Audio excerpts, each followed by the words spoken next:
Well, after a pretty crazy wild card weekend, it's off to the divisional rounds, and we have 4 games for you. And I'm really, really excited. Hopefully, they're just as good as 5 of those 7 games. We don't talk about the Patriots game, nor do we talk about the Texans game. Those weren't good. But the other 5 are great, so hopefully you have more. Let's get a little bit of a breakdown right now on the Superfan Network.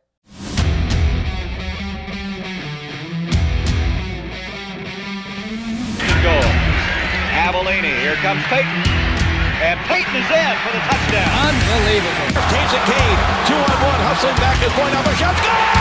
Patrick Kane in overtime. Ahead of Jenks. Uribe charges throws. Out! And the White Sox have won the World Series. To the circle. Puts the shot in the air. Good! The game's over. And the Bulls have won. From the pocket, so Ferguson was on the run, and you're going to see Wilbur Marshall come here and really flatten him. Oh, boy, did he really hit him. Moving right in over the shot. Looking downfield, launching downfield, going for it all. And caught! Here's Bernard. Feeds it back. Hazar scores from Hazar in overtime. And the Hawks win it 4-3. Hello, everybody. My name is AJ Nyhard, and welcome back to the Superfan Network. We got a little bit of a different video for you today. No pregame, no postgame. But if you can't tell, shout out to my dad for this 2001 Central Division Champions Bears hat. We're talking about NFL playoffs. These past games, this past week was Wild Card Weekend, and boy, was it a great weekend. 5 of those 7 games were actually pretty solid, close games.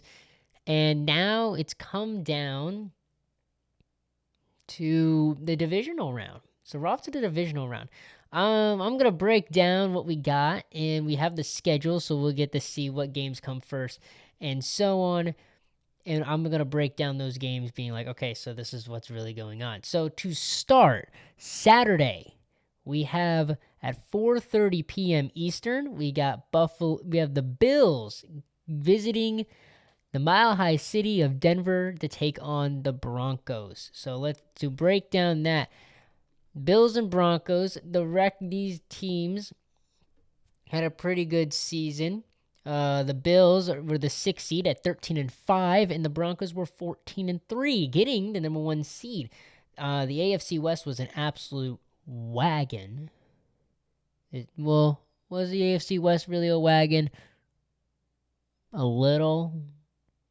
The Chargers were all right. The Broncos were all right, I would say. So the Broncos weren't all right. The Broncos were pretty good, to be honest. No, it was the NFC West that was a wagon. You know what's up, NFC, we on top. But no, the AFC West had the Broncos and then the Chargers, and the Chargers just got eliminated by the Bills. So the Bills play Denver in Denver.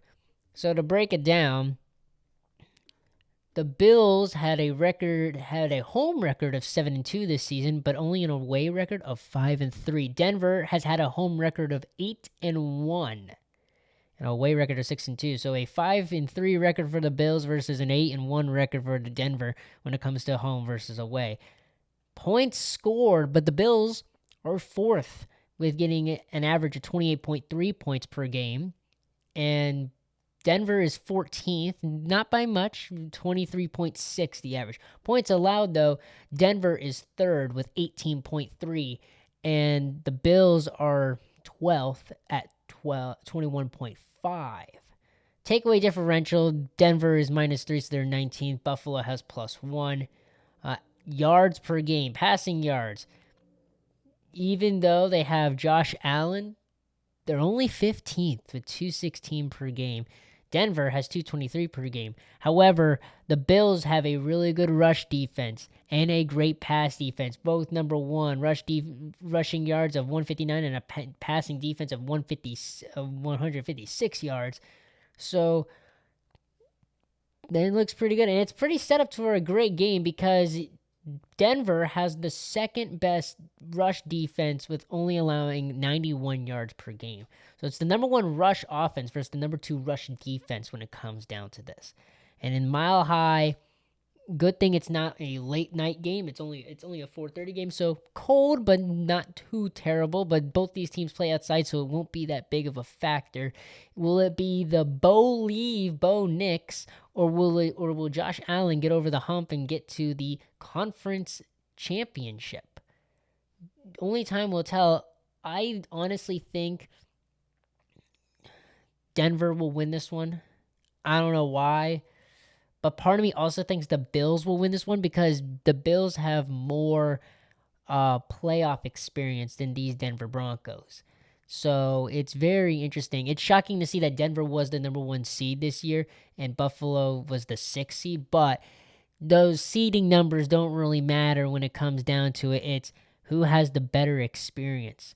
So we'll see what happens when it comes down on Saturday. The next game on Saturday, though, we have two Saturday games, 2 Sunday games.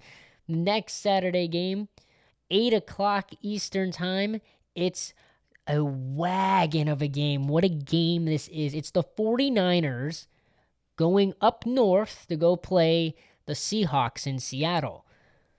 This is a big one because the standings, the NFC West was an absolute wagon. 14-3 Seattle, 12-5 Rams, and 12-5 49ers. The only one that wasn't really relevant, the Cardinals at 3-14. But if you completely ignore the Cardinals at 3-14, that division, absolute wagon. So 49ers in this is going to be very interesting against Seattle. The warm team versus a colder, more rainy weather team. Away record for San Francisco was 7-2 this year, and a home record of Seattle was 6-2. I would think Seattle would want to have this game on the road because San Francisco has a home record of 5-3, and Seattle has a record of 8-1 on the road. But it's a 6-2 versus a 7-2. Points per game. San Francisco is 10th with 25.7, and Seattle is 3rd with 28.4. However, that might change a little bit due to Kittle season-ending injury. So George Kittle is out, which injuries have been plaguing San Francisco this whole season, so that doesn't surprise me one bit that something like this would have happened. Points allowed per game, though. Seattle is first. 17.2. That is the best in the league. They don't allow many points. San Francisco is 13th with 21.8. So it's very interesting. However, neither of these teams are really good with takeaways. -6 for San Francisco and -3 for Seattle. The passing game, 244 yards per game average, 5th for San Francisco and 8th for Seattle at 228. However, a way better rushing game, even though they have Christian McCaffrey. The 49ers are 24th with 106 yards per game. Probably because they use Christian McCaffrey a little bit more in the passing game, like a check down, instead of actually just handing the ball off and letting him run. And then Seattle, they're 10th with 123 yards. They have the best rush defense, too, so Christian McCaffrey might have his work cut out for him because they are 3rd in rush defense. San Francisco is 11th in rush defense. And then the passing defense, they're bad. And Seattle with Sam Darnold, with how he's been playing, they might run the gauntlet on these 49ers, to be honest. Because 25th passing defense with allowing 232 yards isn't that great. However, Seattle is 10th with 193 passing yards allowed. So the 49ers hopefully can get the pass game going to beat these guys, despite having no George Kittle. And hopefully they can score on these Seahawks, because boy, is this Seattle team scary. It is a very scary team. It's shocking because there was no expectations for the Seattle team. Their new quarterback Sam Darnold, they just left Geno Smith, and Sam Darnold just becomes an absolute menace, and it's crazy. And honestly, I love the comeback story for Sam Darnold. Sam Darnold was in Minnesota. They cut him loose. He then goes to the Jets, and he falls completely flat. He then goes to Carolina, where he's kind of back and forth, starter, backup, don't know what's really going on there. Who knows what his role is? And then he gets to go to Seattle, and then he just starts lighting up the league. So I love the comeback story for Sam Darnold. This is really great for him. Let's see what Sam Darnold could do versus Mr. Irrelevant Brock Purdy, who's also having a pretty good career. So take your pick. Which one do you want more? The comeback story of Sam Darnold or Mr. Irrelevant? I'm taking Sam Darnold, Seattle.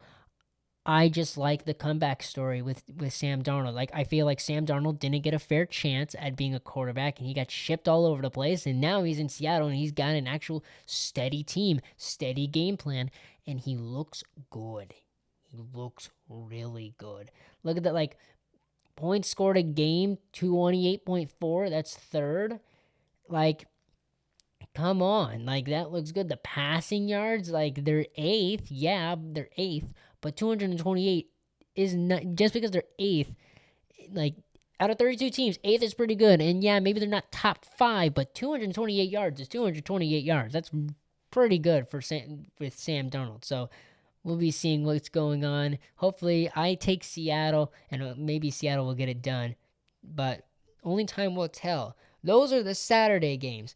So one NFC game and one AFC game. So with it, I would have Denver and Seattle for the AFC and NFC conference championships. However, who will they be meeting? That is decided on Sunday. Starting at 3 o'clock Eastern, it's the Texans with C.J. Stroud versus a team. Is this Brady? No? How are they here? It's the New England Patriots. They're back, and it's kind of annoying.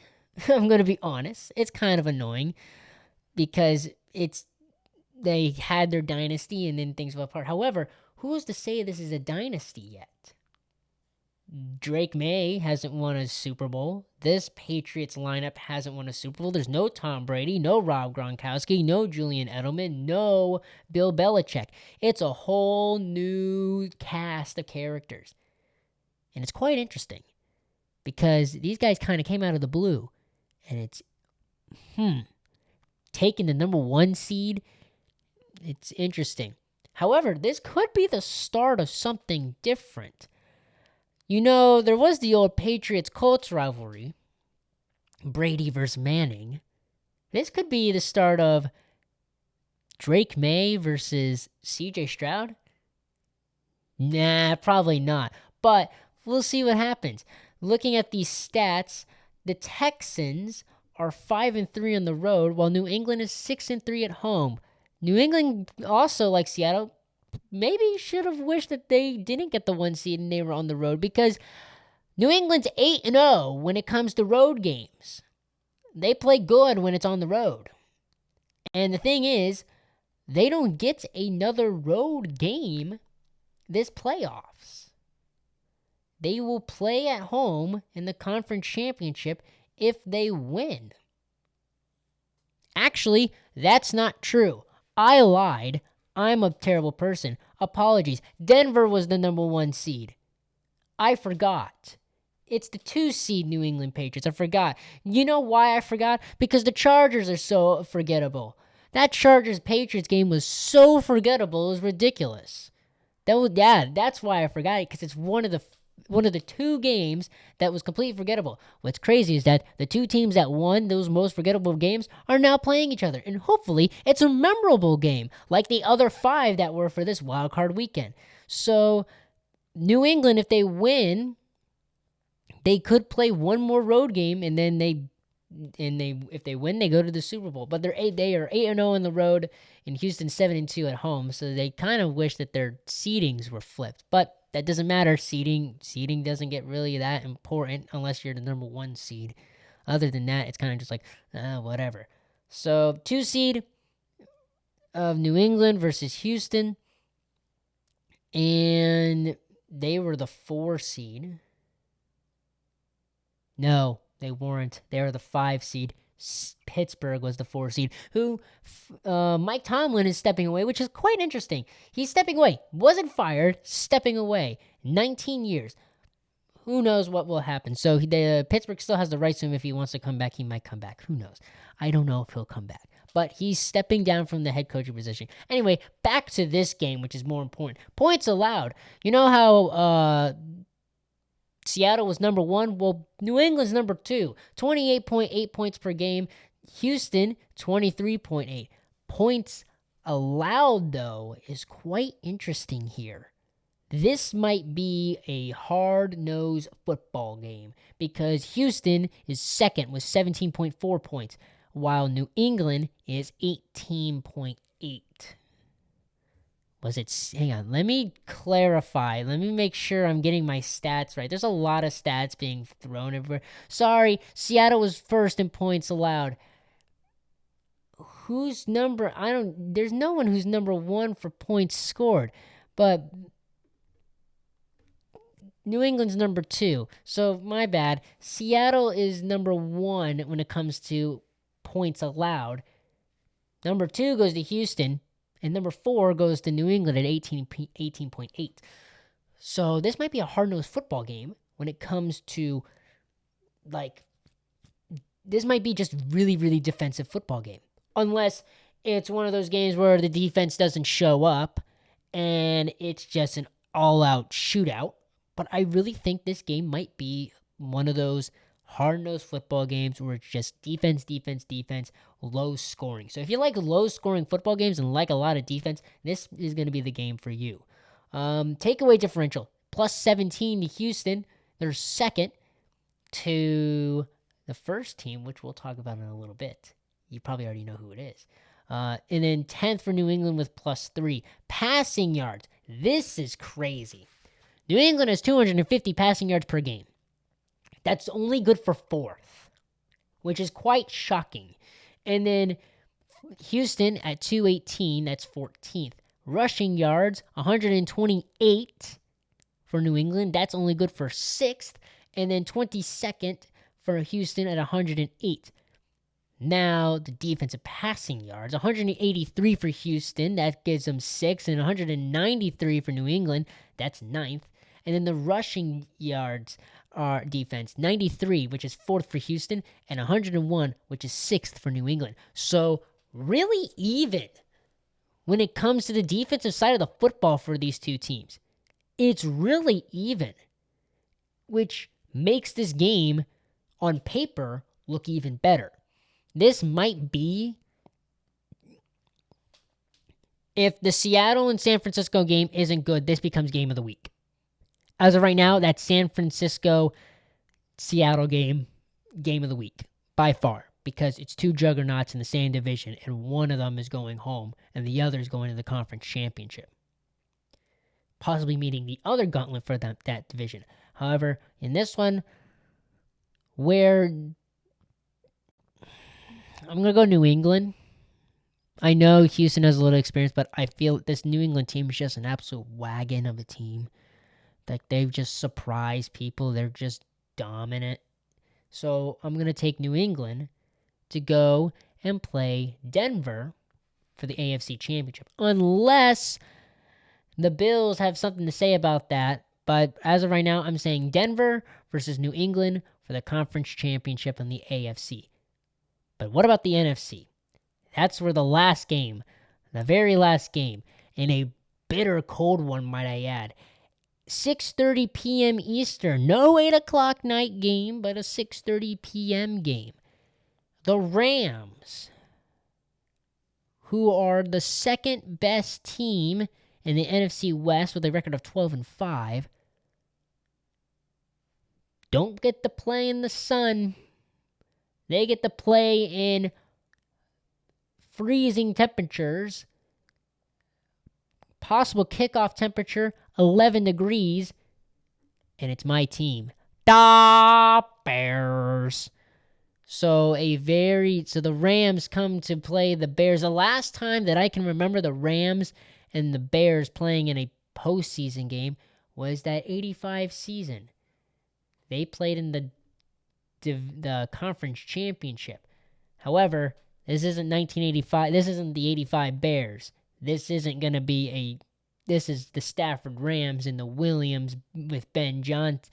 This is the Stafford McVay Rams and the Williams Johnson Bears. The Rams on the road are 5-4. The Bears at home are 6-2, which puts it a little bit in the Bears' favor. However, this is where things get interesting and kind of a little yikes for the Bears. Points scored per game.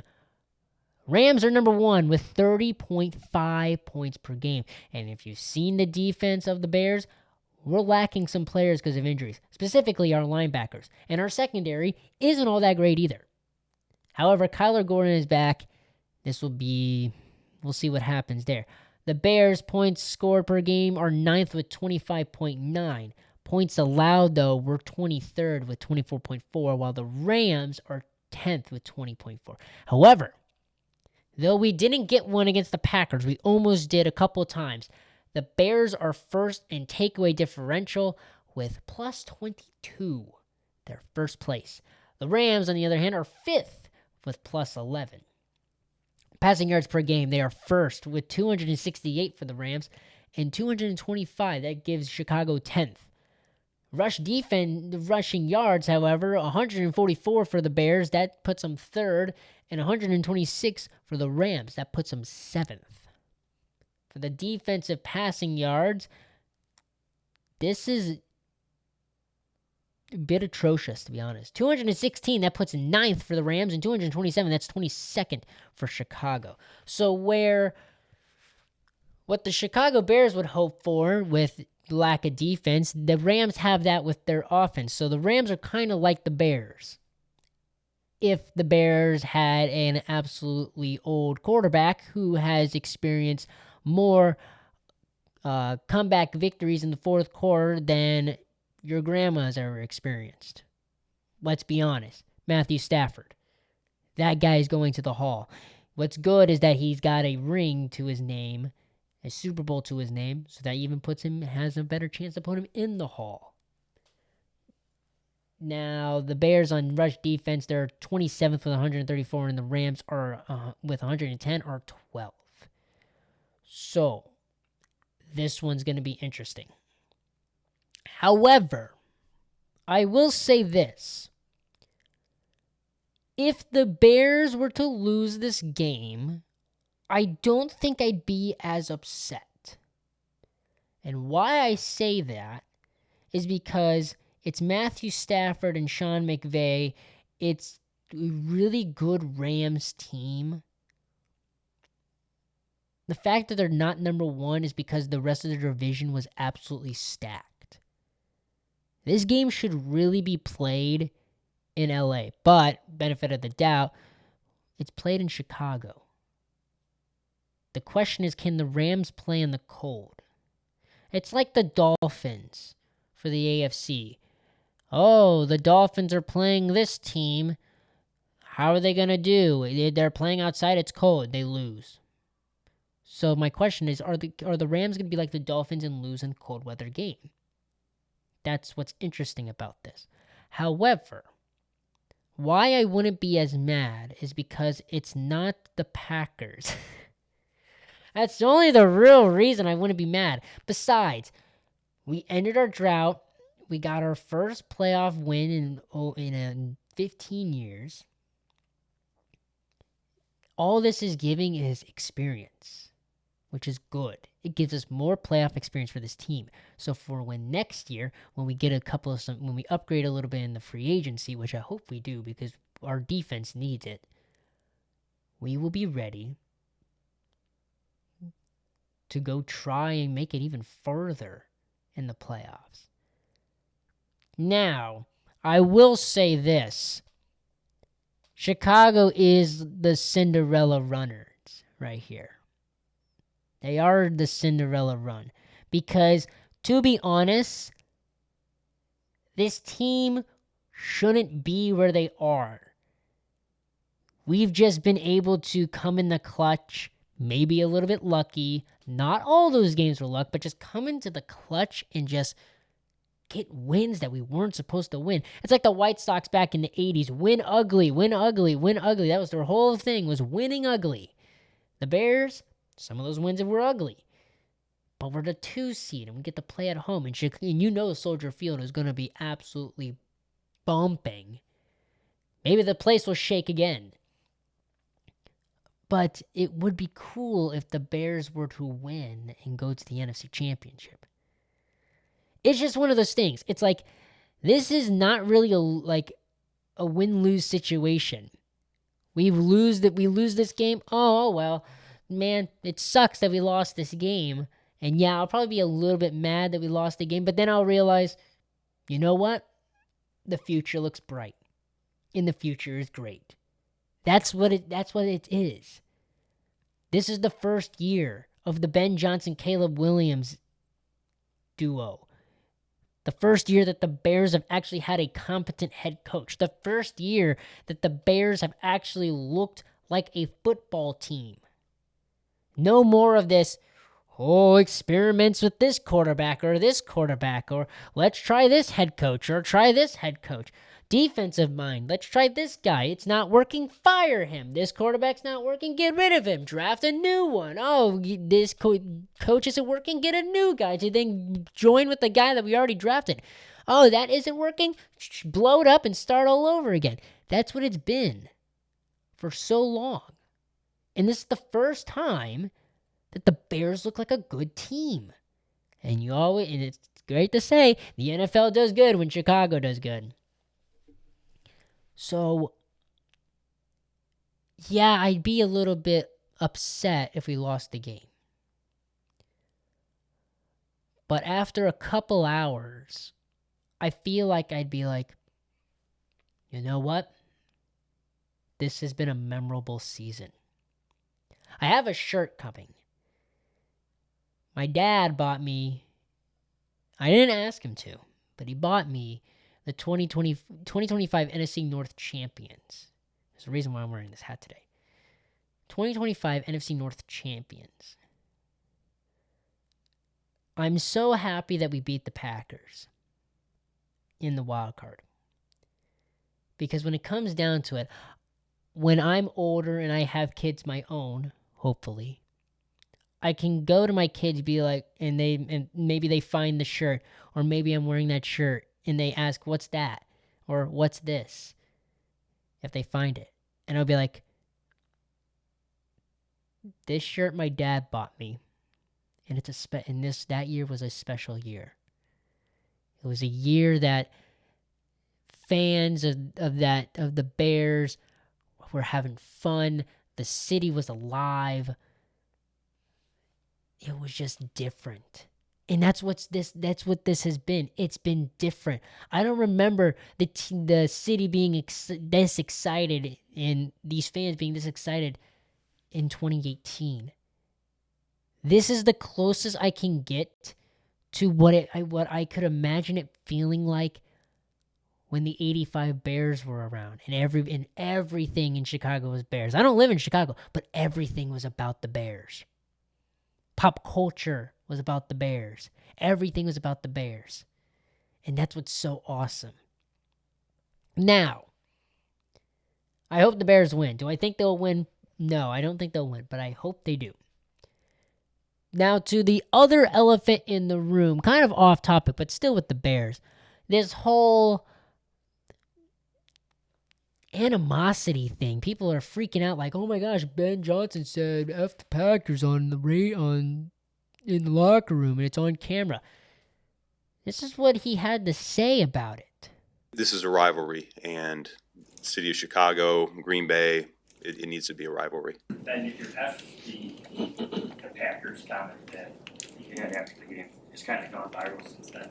What do you make of that? And I guess how much has George McCaskey maybe giving you feedback on that, maybe embraced those remarks? Yeah, I mean, like I said before, there's a rivalry that exists between these two teams, something that I fully recognize and I'm a part of. And yeah, I mean, I don't like that team. So George and I have talked, and we're on the same page. You see, he doesn't care what people think. And I love this. This is a good head coach because Eberflus was all buddy-buddy with Matt LaFleur, and I hate that.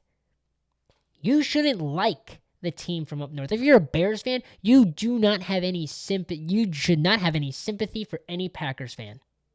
And that's me. I hate Packers fans. I don't know any Packers fans, but boy, if I knew some Packers fans, I would tear into them. And I would expect the same thing from them to me. Honestly, I wouldn't even be friends with them. But if I knew who they were, I would tear into them, and they would tear into me. Which is completely fine, because if you want to talk trash, you got to take the trash talk. If you want to talk it, you got to take it as well.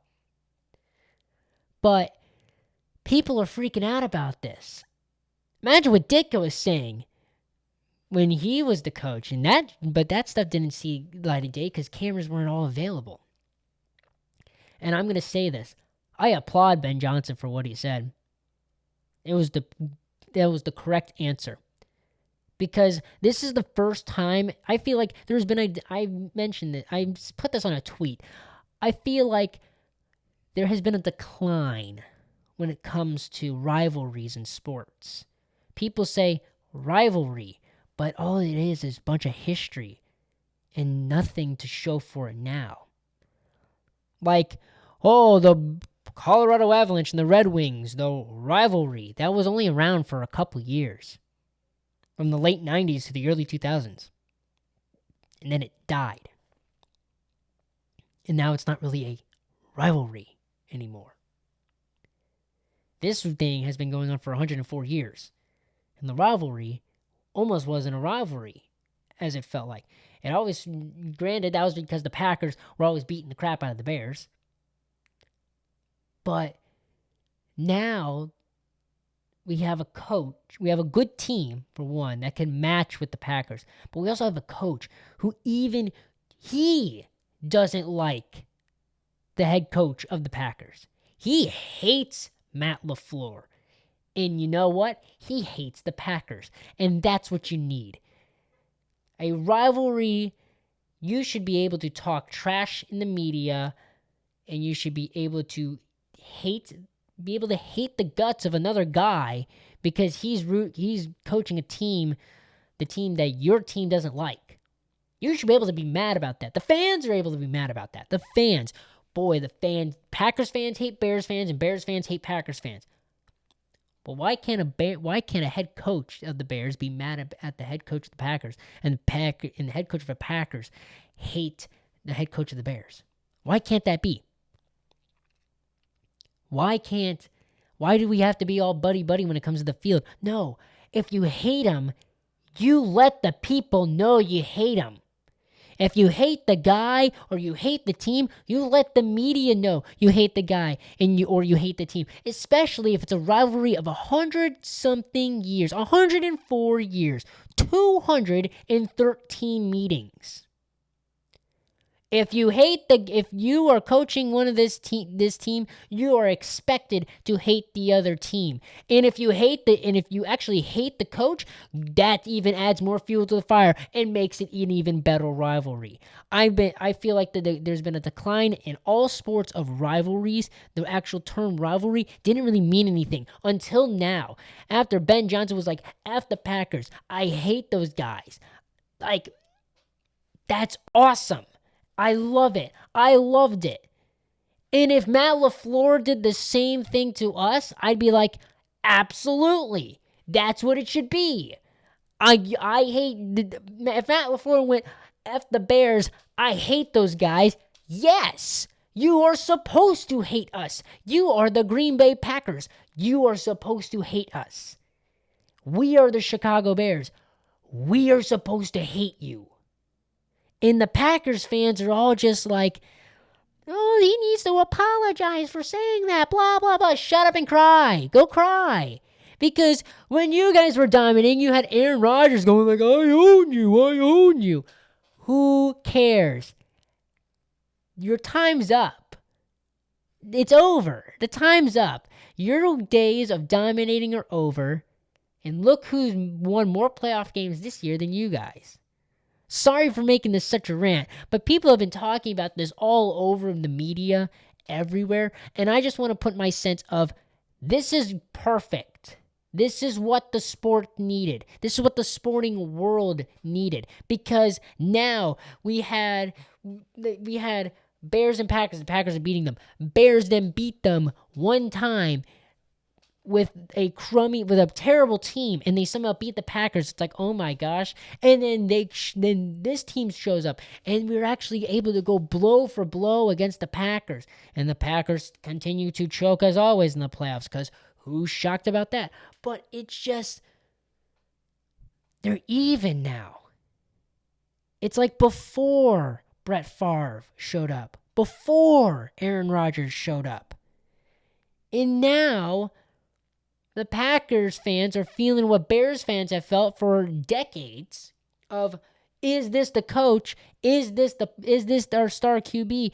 Should we really be paying this guy $55 million to drop a ball on the last play of the game, to then throw a terrible pass that goes right to a Bears defender and it gets deflected and drops on the ground? Is this guy really worth $55 million? But the thing is, Bears-Packers will always be a great rivalry.